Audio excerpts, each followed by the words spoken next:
Hello दोस्तों, आपका बहुत बहुत स्वागत है हमारे चैनल देसी नुस्खे के अंदर। और आज हम फिर एक नए नुस्खे के साथ आपके लिए हाजिर हैं। दोस्तों, आज का जो हमारा विषय है वो है कि औरतों के गुप्त रोग क्या होते हैं और उनका घरेलू इलाज क्या है। जी हाँ दोस्तों, जिस तरीके से मर्दों के गुप्त रोग होते हैं, सेक्सुअल डिजीज़ होती हैं, उस तरीके से औरतों के अंदर भी कुछ गुप्त रोग होते हैं और वो भी इस तरह के रोगों से ग्रस्त होती हैं। तो आज हम उन्हीं रोगों के ऊपर बात करेंगे और इस विषय पर चर्चा करेंगे कि घरेलू नुस्खों से कैसे हम उन रोगों का घर पर ही इलाज कर सकते हैं।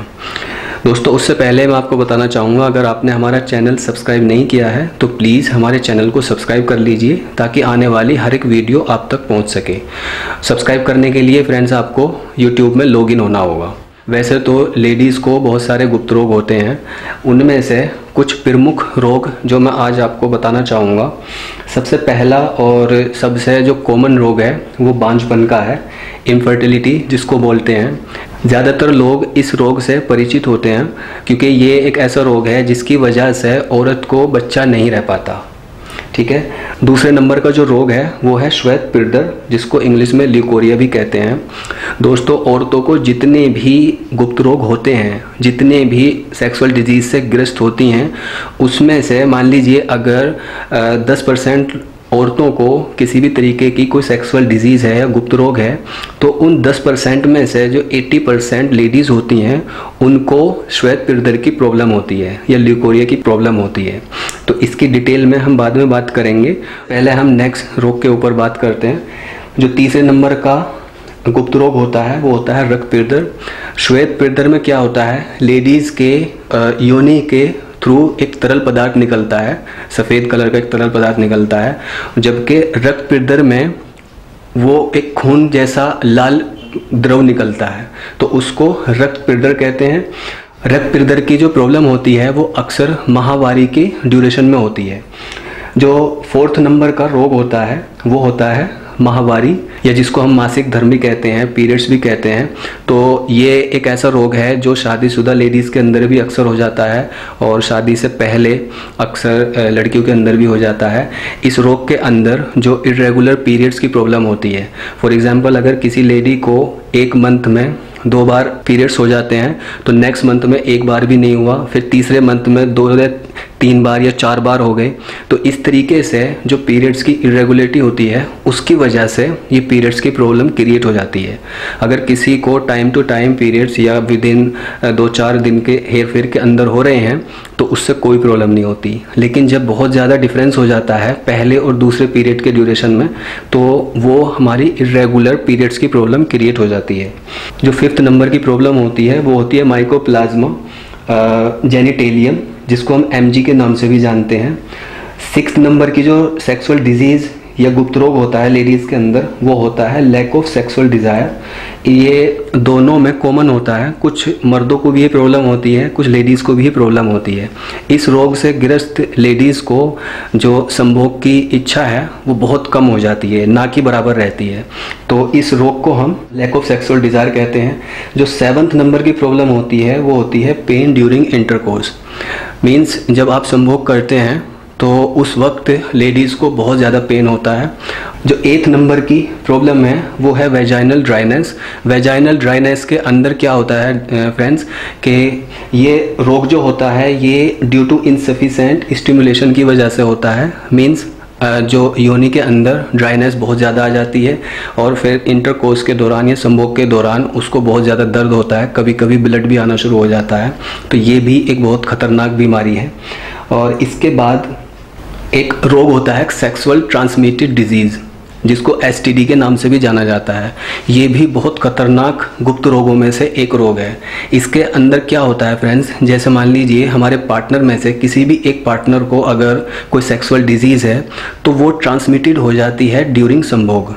जब आप सेक्स करते हो, संभोग करते हो, तो मान लीजिए अगर मेल पार्टनर को कोई सेक्सुअल डिजीज़ है, कुछ गुप्त रोग ऐसे होते हैं, कुछ सेक्सुअल डिजीज़ ऐसी होती हैं जो संभोग के दौरान आपके दूसरे पार्टनर के अंदर भी चली जाती हैं, तो यह ट्रांसमिट हो जाती हैं। तो इस बीमारी को सेक्सुअल ट्रांसमिटेड डिजीज़ बोलते हैं। शॉर्टकट में ये STD के नाम से फेमस है। और इसका सबसे बड़ा जीता जागता एग्जाम्पल है एड्स। जी हाँ दोस्तों, आपने सुना ही होगा, अगर दोनों पार्टनर में से किसी एक को एड्स है और उसने विदाउट कॉन्डोम संभोग किया तो डेफिनेटली दूसरे को भी वही डिजीज़ हो जाती है, मींस एड्स हो जाता है। तो उस तरह की बीमारी को हम एसटीडी या सेक्सुअल ट्रांसमिटेड डिजीज़ बोलते हैं।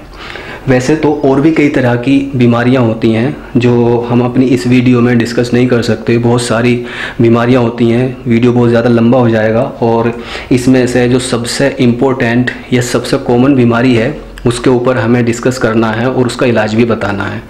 जैसे मैंने स्टार्टिंग में बताया कि जितनी भी लेडीज़ को गुप्त रोग होते हैं उसमें से जो 80% लेडीज़ ग्रस्त होती हैं वो होती हैं ल्यूकोरिया से, जिसको हम श्वेत पिरदर भी बोलते हैं। इस बीमारी से अक्सर लेडीज़ ग्रस्त होती हैं, तो हम इसी बीमारी के ऊपर बात करेंगे और घरेलू नुस्खों से कैसे इस बीमारी से छुटकारा पा सकती हैं लेडीज़, उनके बारे में हम डिस्कस करेंगे। लेकिन उससे पहले हम जान लेते हैं कि ये बीमारी होती क्या है और इसके सिम्टम्स क्या होते हैं, और उसके बाद हम फिर बात करेंगे कि इसका इलाज क्या है। दोस्तों, इस बीमारी के अंदर योनि द्वार से श्वेत कलर का एक द्रव निकलता है जिसको हम श्वेत पिरदर कहते हैं। और इसके ड्यूरेशन में जब ये होना स्टार्ट होता है उसके 2 या 3 दिन बाद या 4 दिन बाद लेडीज़ को पूरे शरीर में पेन होना शुरू हो जाता है। अक्सर जो स्पेशली दर्द होता है वो कमर में और पिंडलियों में दर्द होता है। वैसे तो पूरे शरीर में जकड़न स्टार्ट हो जाती है, हाथ पैरों में दर्द स्टार्ट हो जाता है, लेकिन कमर और पिंडलियों में स्पेशली दर्द स्टार्ट हो जाता है।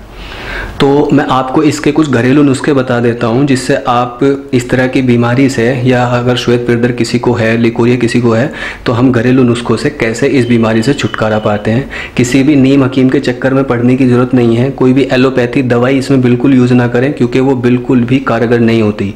सिर्फ उसी वक्त वो फ़ायदा करती है, उसके बाद में जब आप उसका यूज़ करते हो उसके कुछ दिन बाद फिर से वही प्रॉब्लम शुरू हो जाती है।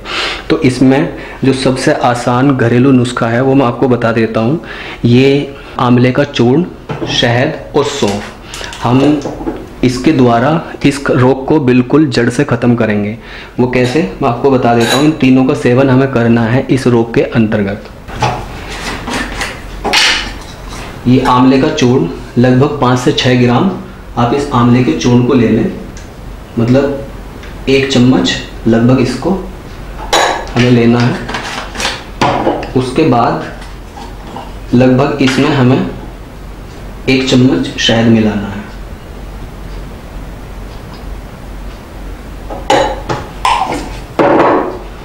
और इसमें थोड़ी हमें सौंफ मिलानी है।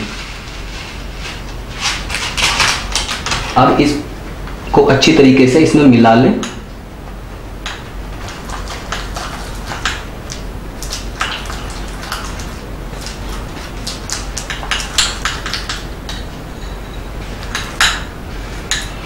ये जैसा आप देख रहे हैं, आंवले का चूर्ण, शहद और सौंफ का हमने इस तरीके से एक माजून तैयार कर लेना है और इसका हमें लगभग 1 चम्मच का सेवन डेली खाली पेट करना है।